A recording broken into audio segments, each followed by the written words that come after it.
Kita mau mulai ibadah kita. Sebelum kita mau berdoa, Tuhan terima kasih Tuhan, Kau sudah memberkati kami sepanjang minggu yang telah lalu. Saat ini Tuhan, kami memulai ibadah kami. Urapi Tuhan ibadah ILC ini dari awal pertengahan hingga akhirnya Tuhan. Berkati setiap kami yang ada di rumah, supaya kami dapat menangkap setiap apa yang Tuhan mau kami tangkap hari ini. Di dalam nama Tuhan Yesus Kristus, kami memulai ibadah kami. Haleluya. Amin. Kita mau bacakan Mazmur 91. Mazmur 91, dalam lindungan Allah. Orang yang duduk dalam lindungan yang maha tinggi dan bermalam dalam naungan yang maha kuasa akan berkata kepada Tuhan, tempat perlindunganku dan kubu pertahananku, Allahku yang kupercayai. Sungguh, Dialah yang akan melepaskan engkau dari jerat penangkap burung, dari penyakit sampar yang busuk. Dengan kepaknya Ia akan melindungi engkau, di bawah kepak sayapnya engkau akan berlindung. Kesetiaannya ialah perisai dan pagar tembok. Engkau tak usah takut terhadap kedahsyatan malam, terhadap panah yang terbang di waktu siang, terhadap penyakit sampar yang berjalan di dalam gelap, terhadap penyakit menular yang mengamuk di waktu petang. Walau 1.000 orang rebah di sisimu dan 10.000 di sebelah kananmu, tetapi itu tidak akan menimpamu. Engkau hanya menontonnya dengan matamu sendiri dan melihat pembalasan terhadap orang-orang fasik. Sebab Tuhan ialah tempat perlindunganmu, yang maha tinggi telah kau buat tempat perteduhanmu. Malapetaka tidak akan menimpa kamu dan tulah tidak akan mendekat kepada kemahmu. Sebab malaikat-malaikatnya akan diperintahkannya kepadamu untuk menjaga engkau di segala jalanmu. Mereka akan menatang engkau di atas tangannya, supaya kakimu jangan terantuk kepada batu. Singa dan ular tedung akan kau langkahi. Engkau akan menginjak anak singa dan ular naga. Sungguh, hatinya melekat kepadaku, maka aku akan meluputkannya. Aku akan membentenginya, sebab ia mengenal namaku. Bila ia berseru kepadaku, aku akan menjawab. Aku akan menyertai dia dalam kesesakan. Aku akan meluputkannya dan memuliakannya. Dengan panjang umur akan ku kenyangkan dia, dan akan ku perlihatkan kepadanya keselamatan daripadaku. Kita akan bacakan Pentakosta ketiga. Apa yang dimaksud dengan Pentakosta ketiga? 1. Pentakosta ketiga adalah pencurahan Roh Kudus yang dahsyat di zaman ini, melebihi yang terjadi di Azusa Street. 2. Pentakosta ketiga akan mengakibatkan penuaian jiwa yang terbesar dan yang terakhir sebelum Tuhan Yesus datang kembali. 3. Pentakosta ketiga akan membangkitkan generasi Yeremia, yaitu anak-anak muda yang dipenuhi Roh Kudus, cinta mati-matian kepada Tuhan Yesus, tidak kompromi terhadap dosa, dan akan bergerak untuk memenangkan jiwa. 4. Pentakosta ketiga lahir di Indonesia dan bergerak ke bangsa-bangsa. Gerakan ini dari timur ke barat dan akan kembali ke Yerusalem. 5. Pentakosta ketiga akan memberikan kuasa untuk menyelesaikan amanat agung, dan setelah itu Tuhan Yesus datang kembali. Amin.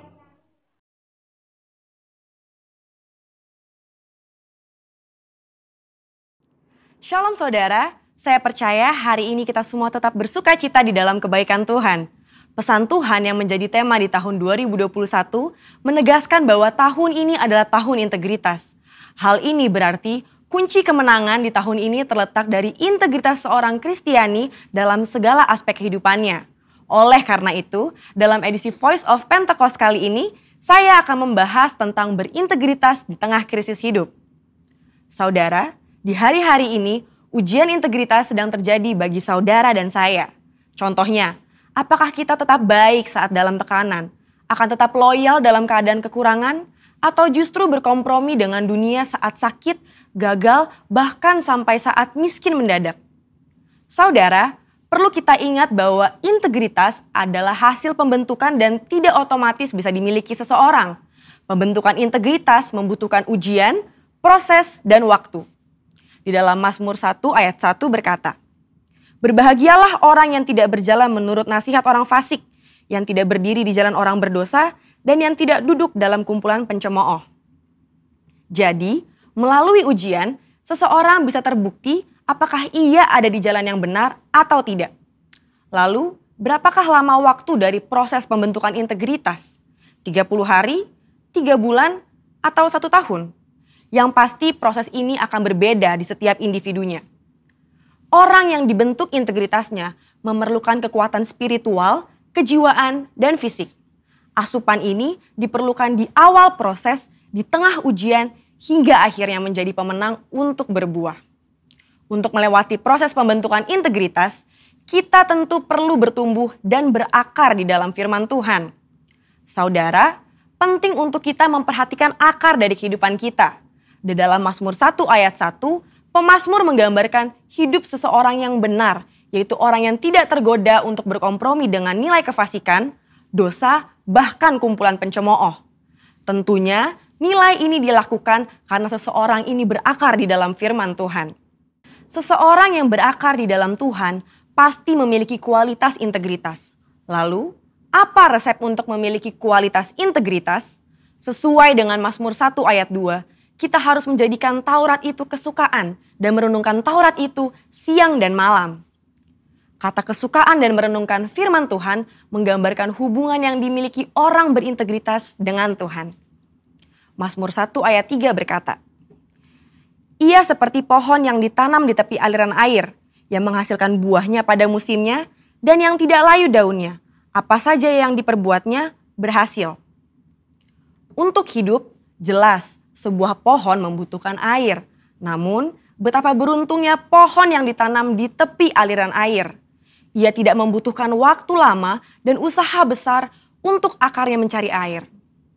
Kesukaan dan merenungkan firman-Nya siang dan malam merupakan gaya hidup orang berintegritas. Hal ini digambarkan dalam Mazmur 1 ayat 2 dan 3. Dikatakan gaya hidup karena hal ini dilakukan setiap hari. Apakah mungkin gaya hidup terbentuk begitu saja? Jawabannya adalah tidak. Hal ini dimulai dari cinta mula-mula. Namun orang benar perlu membangun disiplin rohani dan memelihara cintanya. Disiplin rohani dalam pembacaan dan perenungan firman Tuhan menunjukkan gaya hidup orang berintegritas. Seperti pohon yang bertumbuh dan berakar di tepi aliran air, akan mudah untuk bertumbuh dan berbuah. Demikian digambarkan gaya hidup orang yang berintegritas, yang kesukaannya ialah merenungkan firman Tuhan siang dan malam. Dalam Yohanes 15 ayat 7 dan 8 berkata, "Jikalau kamu tinggal di dalam aku dan firmanku tinggal di dalam kamu, mintalah apa saja yang kamu kehendaki dan kamu akan menerimanya. Dalam hal inilah Bapa-Ku dipermuliakan, yaitu jika kamu berbuah banyak dan dengan demikian kamu adalah murid-murid-Ku." Di ayat ini, Yesus menjelaskan hubungan sebab akibat yang erat antara gaya hidup merenungkan firman dengan berbuah dalam kehidupan. Apa buah yang diinginkan Tuhan dihasilkan oleh setiap umatnya? Buah-buah yang Tuhan ingin kita hasilkan adalah buah pertobatan, buah kehidupan, buah karakter, dan buah jiwa-jiwa. Selain itu, apa dampak lain dari tertanam di tepi aliran air? Dalam Mazmur 1 ayat 3 menjelaskan dengan tidak layu daunnya. Hal ini sama dengan kita memiliki daya tahan yang tinggi terhadap berbagai situasi kehidupan. Situasi sulit dan krisis hidup bisa datang kapan saja. Saat ini kita sedang mengalami pandemi COVID-19 dan resesi ekonomi. Situasi ini dapat mengganggu integritas seorang untuk kompromi dengan dosa, untuk menyakiti sesama, putus pengharapan, bahkan tidak lagi percaya kepada Tuhan. Lewat pemazmur, Tuhan hendak mengatakan kepada kita bahwa dari hubungan seseorang dengan Tuhan lewat gaya hidup cinta akan firman Tuhan bukan hanya agar kita berbuah, tapi juga agar kita tetap berintegritas.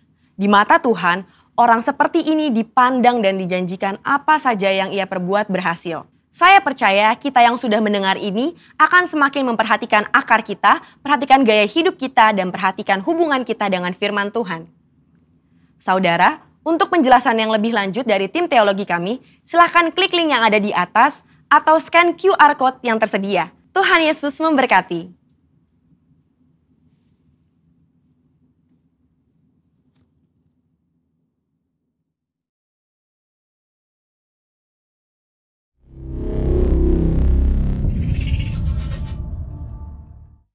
Shalom teman-teman. Shalom, Apa kabarnya hari ini? luar biasa. Sebelum kita memulai ibadah Yesus kita hari ini, mari kita siapkan hati kita akan masuk ke dalam kehadiran Tuhan. Kita akan angkat pujian kita. Kita nyanyikan, katakan, merasakan kasih-Mu Tuhan.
Tuhan yang Kau berikan bagi kami ya Bapa.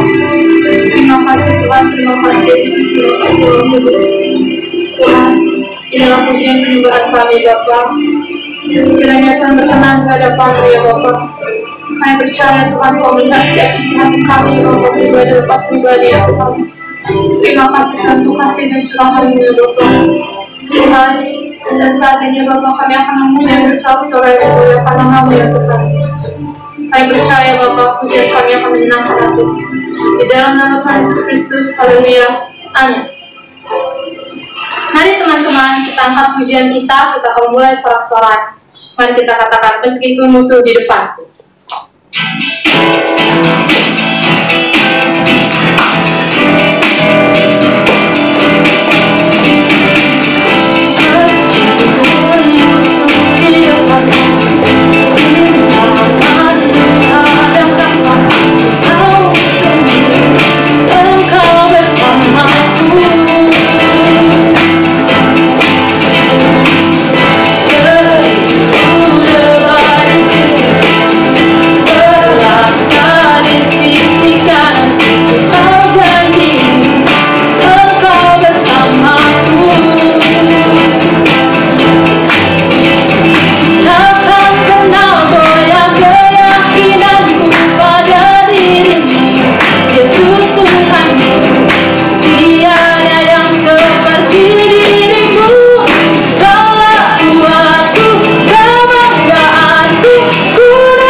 Persiapkan persembahan kita akan bersatu dalam doa. Terima kasih Bapa, terima kasih Yesus, terima kasih Roh Kudus. Kami telah memuji, menyembah, memuliakan nama-Mu ya Tuhan. Dan sekarang kami akan memberikan persembahan kami dan juga mendengarkan firman-Mu ya Tuhan. Terima kasih Bapa, terima kasih Yesus untuk berkat yang telah Kau berikan kepada kami ya Bapa. Dan saat ini kami akan memberikan persembahan kami ya Bapa. Terima kasih Tuhan untuk kasih setia-Mu dan berkat-Mu ya Bapa. Kami memberi dengan sukacita hanya di dalam nama-Mu Tuhan. Haleluya, amin.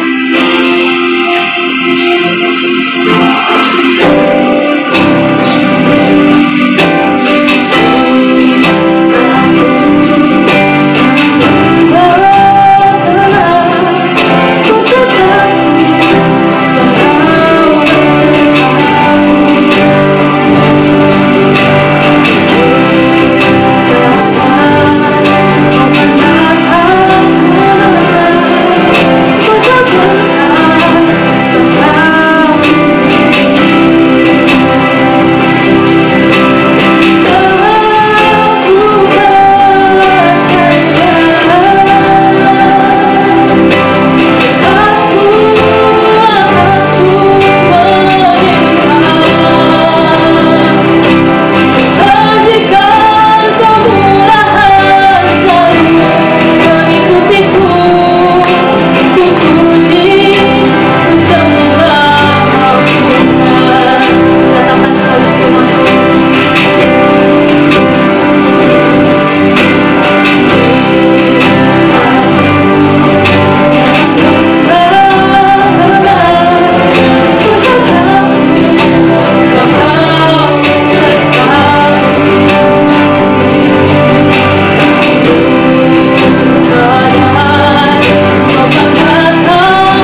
semua kita mau siapkan hati kita mau dengarkan firman Tuhan hari ini.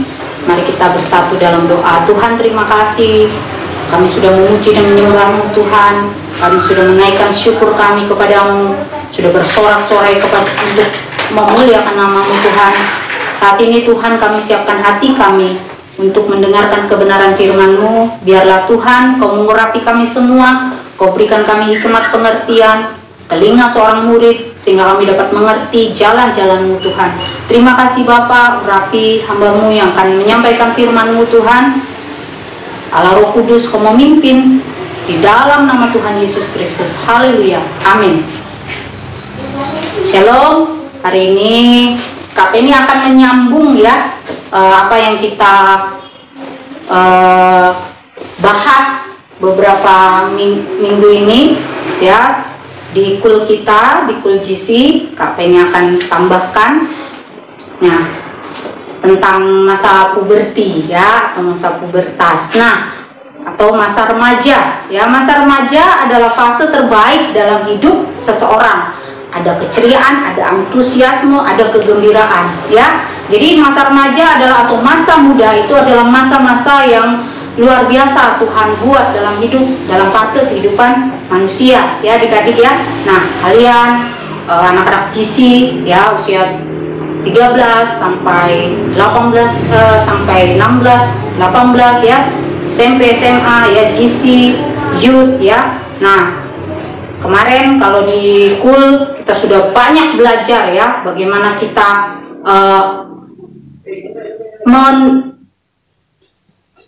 menghadapi tantangan-tantangan dalam masa remaja. Nah, hari ini Kak Penny rangkum ada 7 hal atau 7 masalah yang sering dihadapi oleh anak-anak remaja. Nah, apa itu?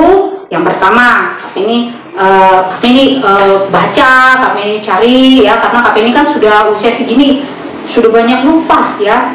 Selain Kak Penny memperhatikan anak Kak Penny juga mulai menggali ya, apa sih masalah bagi kalian di usia remaja ini ya.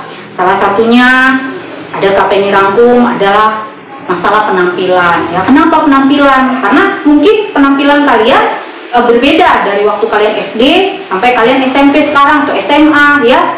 Nah, beberapa bagian tubuh ya dari anak remaja itu pasti sudah mengalami perubahan ya, seperti di kul kemarin ya. Perempuan mengalami perubahan, bodinya berbeda, laki-laki juga sudah mulai suaranya berubah ya, postur tubuhnya sudah mulai tambah tinggi, tambah besar ya adik-adik ya. Nah, beberapa bagian tubuh berubah. Nah, apalagi sering lihat di media-media ya. Nah, media dan tekanan sebaya membuat kita jadi memperhatikan penampilan ya, misalnya seperti itu ya. Nah, hari-hari ini penampilan itu penting Kak. Kenapa?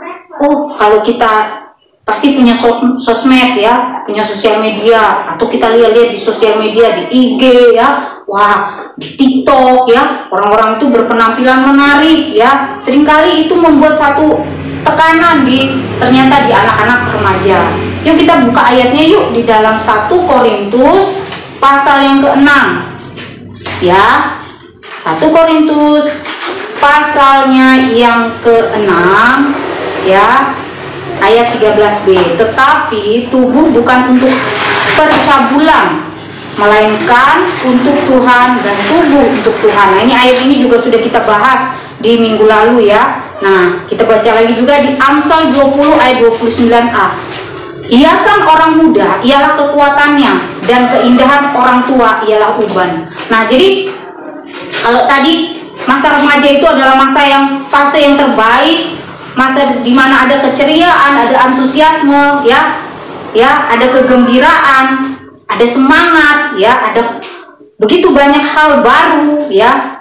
Tapi di kitab Amsal dikatakan juga hiasan orang muda ialah kekuatannya, dan keindahan orang tua ialah uban. Jadi kalau muda itu full kekuatannya ya, oleh sebab itu gunakan untuk Tuhan. Nah, kembali lagi ke penampilan ya. Ternyata mungkin kalian di lingkungan kalian udah mulai tren ini, tren itu ya. Bagaimana kita menyikapinya ya, bagaimana? Nah, bahkan di media teman-teman sebaya ya, mereka memperhatikan penampilan mereka. Kita sudah mulai dulu kalau misalnya mau berangkat pergi kemana ya, baju sudah disiapin mama sesuai seleranya mama. Terus sekarang aku punya selera sendiri, aku pakai pakaian seperti ini ya, itu. Nah, di orang-orang dunia ya, orang-orang memperhatikan apa yang kelihatan di depan mata ya.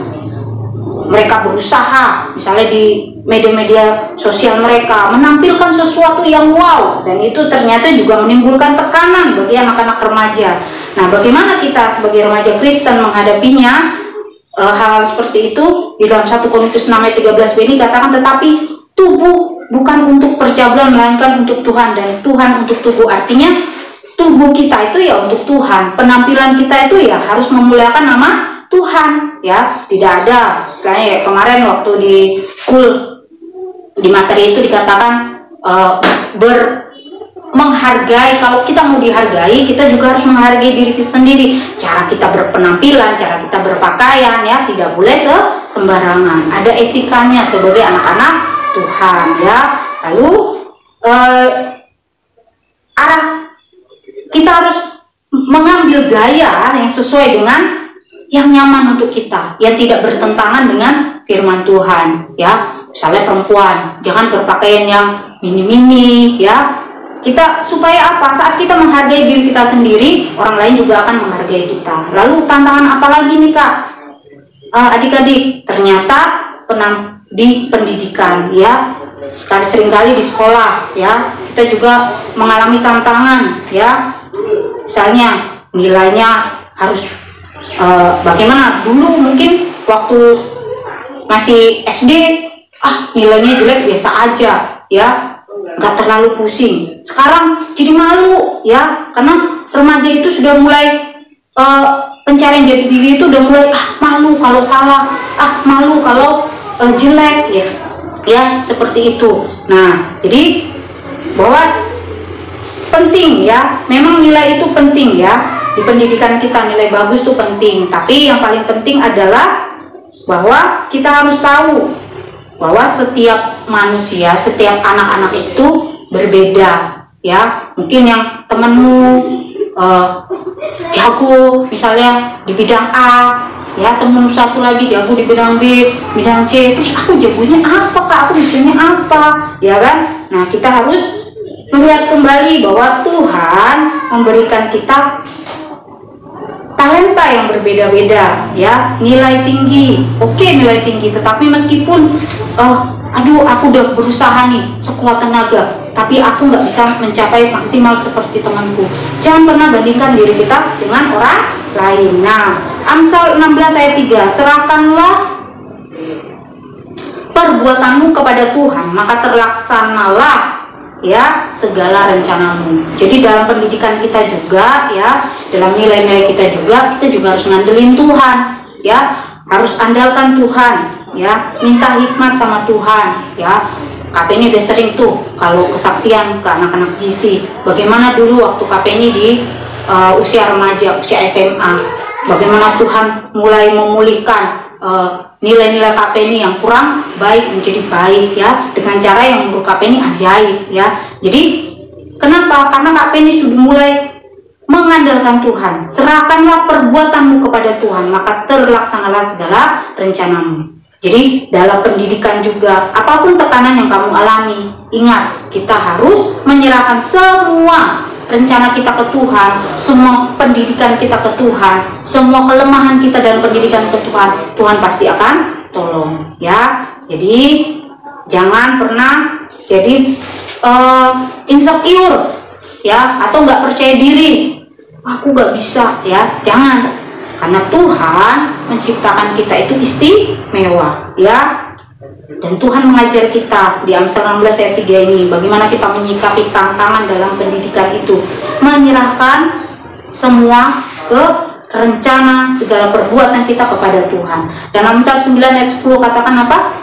Takut akan Tuhan adalah permulaan hikmat, dan mengenal yang Maha Kudus adalah pengertian. Jadi andelin Tuhan, libatkan Tuhan dalam setiap aspek kehidupanmu, terutama dalam pendidikanmu, dalam sekolahmu, dalam kesulitan-kesulitanmu, dalam pendidikanmu, ya, tugas-tugasmu, ya, doa, minta hikmat sama Tuhan, ya. Nah, yang ketiga, tantangan remaja apalagi? Kita sudah mulai, ya, sudah mulai menyukai lawan jenis. Nah, kemarin juga waktu di kul udah kita bahas, ya, sudah mulai tertarik dengan lawan jenis, ya. Ingat ya, lawan jenis bukan sesama jenis, ya, tolak dalam nama Tuhan Yesus. Kita sudah mulai melihat, dulu teman saya aku lihat begitu biasa aja, terus sekarang kok kenapa aku melihatnya senang, ya. Nah, itu normal, ya. Tetapi bagaimana kita menyikapi hal itu di usia remaja, ya. Kita harus lebih fokus ke tujuan kita, ya, sesuai umur kita, ya. Kemarin juga di kul juga sudah dijelaskan, ya. Nah, karena apa? Tantangan di poin ketiga itu yaitu sudah mulai ada perasaan, nah, cinta, ya, suka orang, ya, itu dikatakan kita harus bisa mengontrol itu, ya. Nggak salah kita sudah mulai suka ke lawan jenis, tapi kita juga harus tahu fokus kita tuh apa sekarang, ya. Fokus kalian adalah belajar, itu nanti ada waktunya. Tetapi perasaan seperti itu bukan sesuatu yang salah, tetapi kita yang harus memanage itu, ya. Seperti dikatakan di dalam 1 Korintus 12 ayat 20.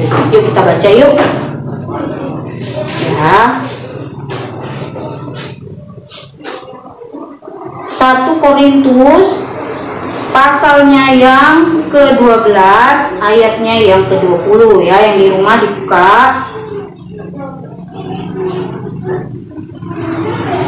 Dikatakan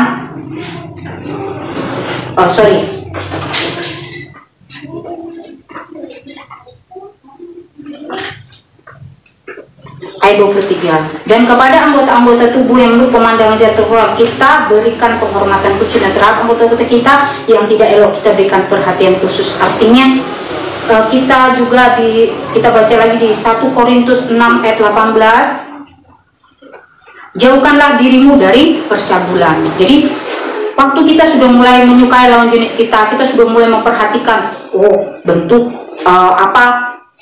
bentuk tubuhnya, atau kita mulai memandang dia, keren, ini keren, ya. Tetapi kita harus dikatakan jauhkan dirimu dari percabulan. Artinya kita tidak boleh memikirkan lebih daripada yang harus boleh dipikirkan, ya, adik-adik, ya. Nah, itu juga kemarin sudah kita bahas dalam kul, ya, bagaimana kita mengontrol, ya. Mata adalah pelita tubuh, ya. Jadi mata kita tuh harus kita gunakan untuk melihat hal-hal yang baik, ya, adik-adik, ya.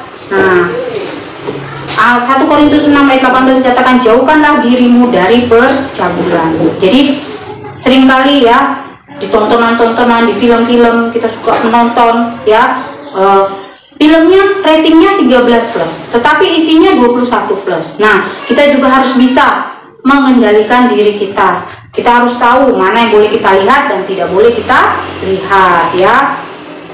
Kita dengarkan suara Roh Kudus dalam hati kita, ya. Oleh sebab itu kakak sering kasih tahu kalian harus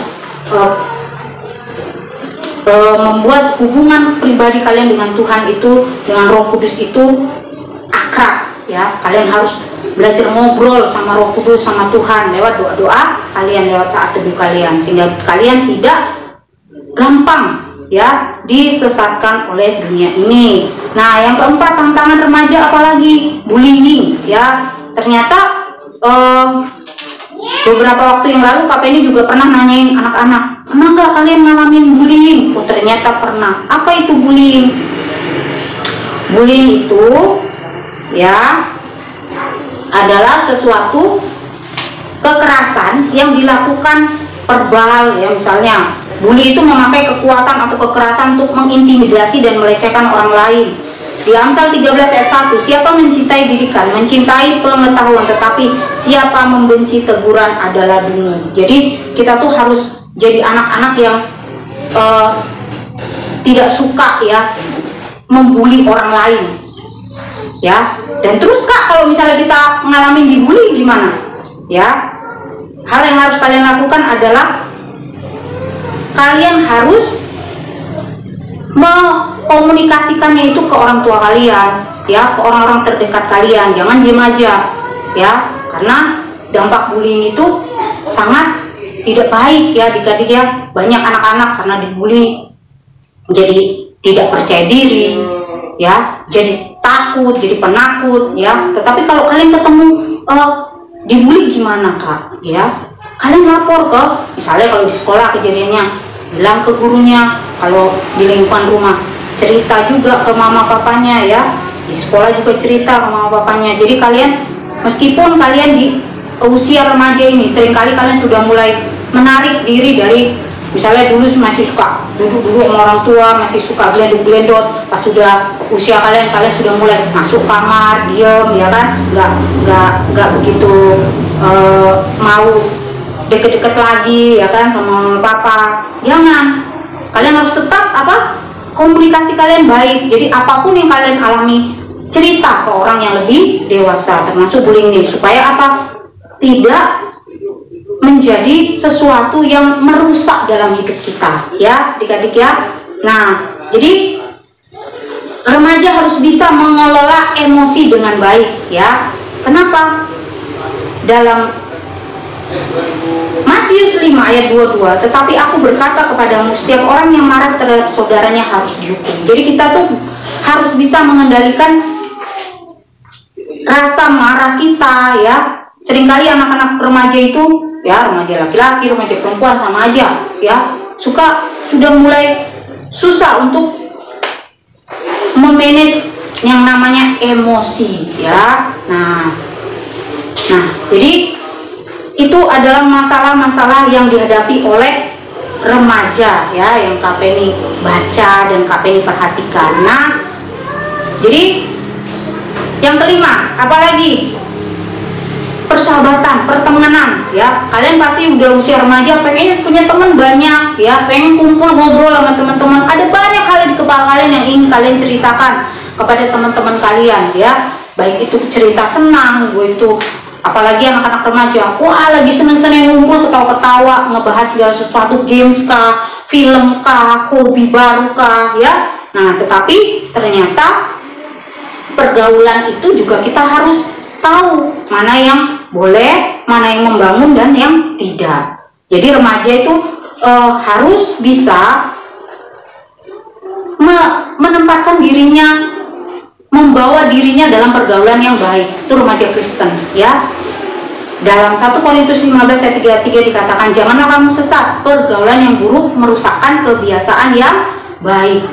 Nah, Amsal 22 ayat 24 sampai 25 dikatakan firman Tuhan, jangan berteman dengan orang yang lekas gusar, jangan bergaul dengan seorang pemarah, supaya engkau, ayat 25, jangan menjadi biasa dengan tingkah lakunya dan memasang jerat bagi dirimu sendiri. Jadi kita tuh harus tahu, kita tuh gaulnya sama siapa ya. Oh Kak, aku gaulnya cuma sama teman-teman gereja aja. Oke, itu teman kamu yang kamu ketemu. Lalu bagaimana dengan sesuatu yang online, game online, itu juga suatu pergaulan. Kenapa? Karena di situ ada interaksi ya antara kamu dengan orang lain ya, walaupun kamu gak lihat orangnya. Dan kamu juga harus berhati-hati ya. Apa yang digaungkan di situ, apa yang selalu ditunjukkan dari pergaulan itu dalam game itu, kemarahan kah ya, kata-kata kasar kah ya. Jadi kalian harus bisa berhikmat, bijaksana dalam bergaul. Seperti kata firman Tuhan tadi, jangan kamu sesat, pergaulan yang buruk merusakkan kebiasaan yang baik. Jangan berteman dengan orang yang lekas gusar. Jangan bergaul dengan jangan berteman dengan orang yang lekas gusar, jangan bergaul dengan seorang pemarah. Jadi kalau kamu bertemannya atau main game online-nya dengan orang yang suka marah, itu akan main game tiap hari itu akan masuk dalam pikiran kamu, dan itu akan mendriving kamu menjadi juga seperti mereka. Seperti mereka itu apa? Pemarah, cepat gusar. Cepat gusar itu tahu nggak? Gak bisa mencerna yang baik dulu, ya, dengar sesuatu langsung meledak gitu, langsung marah. Reaksinya terlalu cepat, marah. Nah ya, Amsal 18 ayat 24. Ada teman yang mendatangkan kecelakaan, tetapi ada sahabat yang lebih karib daripada seorang saudara. Amsal 13 ayat 20. Siapa bergaul dengan orang bijak menjadi bijak, tetapi siapa berteman dengan orang bebal menjadi malang. Jadi kita harus lihat ya, tantangan yang kelima itu adalah persahabatan, pertemanan ya, pergaulan kita. Kita harus tahu, kita harus benar-benar aware, harus hati-hati dengan apa? Pergaulan kita, supaya kita tetap bisa menjadi terang, kita bisa tetap menunjukkan warna kita sebagai anak-anak Tuhan. Ya, 1 Korintus 10 ayat 23. Segala sesuatu diperbolehkan benar, tetapi bukan segala sesuatu berguna. Segala sesuatu diperbolehkan benar, tetapi bukan segala sesuatu membangun. Ya, kadang-kadang dalam pergaulan kita dengan teman-teman kita, ya, kita kadang-kadang anak-anak remaja suka mulai melihat kelebihan teman kita, terus kita lihat diri kita, aku kok gak gini ya, aku jadi gak percaya diri. Jangan ya, karena apa? Kalau membanding-bandingkan diri kita dengan orang lain itu kurang baik ya adik-adik ya. Tapi kita harus melihat bagaimana Tuhan itu sudah menciptakan kita serupa dan segambar dengan Dia. Kita harus mulai melihat setiap kekurangan kita itu untuk menjadi satu pemicu. Oh, misalnya aku kurang di dalam pendidikanku, aku kurang nih di bagian ini nih, aku susah memahami pelajaran A, aku susah mengikuti pelajaran B. Kalian cari tahu, apalagi zaman sekarang, zaman modern, sudah serba gampang untuk mencari tahu. Cari bagaimana caranya, lihat bagaimana orang yang berprestasi itu, lihat bagaimana caranya dia belajar ya. Jadi kita harus bijaksana ya. Nah, dikatakan juga apalagi tantangan yang dalam masa remaja. Nah, KP ini juga lihat nih, tantangan dari teman sebaya. Nah, kalian dalam bergaul itu kan, teman sebaya kalian itu, wah, dia punya barang A, aku juga pengen. Satu punya hobi A, oh aku juga ya. Jadi kita harus mulai tahu memilah-milah mana yang bisa kita teruskan, mana yang tidak ya, kita stop ya. Nah, oleh sebab itu bagaimana kita untuk memanage semua tantangan-tantangan itu, dari mulai tantangan yang pertama tadi, kita memperhatikan penampilan, tantangan kita dalam ini pendidikan, dalam masa puberti kita dengan sudah mulai suka dengan lawan jenisnya dan segala permasalahannya. Bagaimana kita menghadapi bullying, persahabatan. Sebenarnya semua itu terangkum dalam satu ya adik-adik, bagaimana kita bisa mendriving itu semua ya. Ingat Amsal 20 ayat 29 katakan, hiasan orang muda ialah kekuatannya dan keindahan orang tua ialah uban. Jadi kalian itu sebagai anak-anak muda, kalian harus gunakan waktu kalian itu sekarang itu untuk hal-hal yang positif ya. Ikut kegiatan-kegiatan di gereja, ikut rajin ya, rajin dalam jam-jam doa kalian ya, sehingga itu bisa saat firman Tuhan masuk ya, firman Tuhan, gaya hidup orang benar itu ada dalam hidup kalian, kalian akan lihat, kalian akan berbeda, terlihat sangat jelas berbeda dengan orang-orang dunia. Dan dikatakan, kenapa kita harus berbeda dengan anak-anak dunia? Kenapa kita harus tetap menang dalam setiap tantangan dalam masa remaja kita? Kita buka di dalam 1 Korintus 6 ayat 20. Sebab kamu telah dibeli dan harganya telah lunas dibayar. Oleh karena itu, muliakanlah Allah dengan tubuhmu. Ya, ini ayat penutup kita. Kita harus memuliakan Tuhan dengan tubuh kita, dengan setiap talenta kita, terlepas dari semua tantangan yang kita bahas tadi, ya, baik dalam pendidikan, baik dalam pergaulan, dalam teman sebaya, segala tantangannya. Kita harus satu, kita harus ingat bahwa kita tuh sudah dibeli dan harganya sudah lunas dibayar, dan kita harus memuliakan Allah dengan tubuh kita. Tubuh kita untuk apa? Untuk melayani Tuhan, untuk ikut dalam persekutuan-persekutuan, untuk yang masuk ke dalam kita itu harus yang baik, yang sesuai dengan firman Tuhan. Amin. Nah, demikian firman Tuhan, kita mau berdoa. Tuhan, terima kasih Tuhan untuk firman Tuhan yang sudah kami dengar, bahwa kami sebagai anak-anak muda harus aware, harus menjadi berbeda dari anak-anak dunia. Kami harus bisa mengalahkan setiap tantangan-tantangan dari masa remaja kami, Tuhan. Kami mengucap syukur Tuhan buat hari ini. Kami doa untuk setiap kami Tuhan, yang ada di ILC ini Tuhan. Kami semua dapat mengerti setiap kebenaran firman yang disampaikan. Kami boleh dapat melakukannya Tuhan. Kami boleh menjadi anak-anak yang bijaksana, anak-anak yang takut akan Tuhan, yang mengerjakan keselamatan kami dengan takut dan gentar. Tuhan, kami doa untuk ibadah kami ILC ini, biarlah semakin hari semakin menjangkau banyak jiwa, banyak orang-orang, ya anak-anak muda Tuhan, baik di gereja kami maupun di luar gereja kami, boleh menikmati setiap berkat Tuhan lewat ibadah ILC kami. Tuhan, kami juga berdoa untuk Indonesia, untuk bangsa kami. Tuhan, pulihkan Indonesia, Tuhan tolong Indonesia. Tuhan berkati dari Sabang sampai Merauke, Miangas sampai Pulau Rote, setiap aspek kehidupan di bangsa kami diberkati, darat, laut, udara, airnya, semua udara yang diberkati Tuhan. Tidak ada COVID-19 lagi di dalam nama Tuhan Yesus. Dan kami doa untuk presiden kami, Tuhan berkati. Kami juga berdoa untuk gereja kami, Tuhan berkati GBI Grand Resident, Tuhan berkati Pak Gembala, Bu Gembala, berkati setiap jemaat, setiap anak-anak GC, setiap anak-anak youth, setiap anak-anak dewasa muda, setiap kami Tuhan diberkati. Semakin hari kami semakin mengandalkan Tuhan, semakin hari setiap jemaat di Grand Resident semakin dewasa rohani. Kami juga berdoa Tuhan untuk lingkungan gereja kami, baik Setu dan sekitarnya, dimenangkan, diberkati di dalam nama Tuhan Yesus. Terima kasih Bapa, kami mengucap syukur buat hari ini, dan sebentar kami akan terima berkat yang daripadamu. Kami mempersiapkan hati kami. Amin.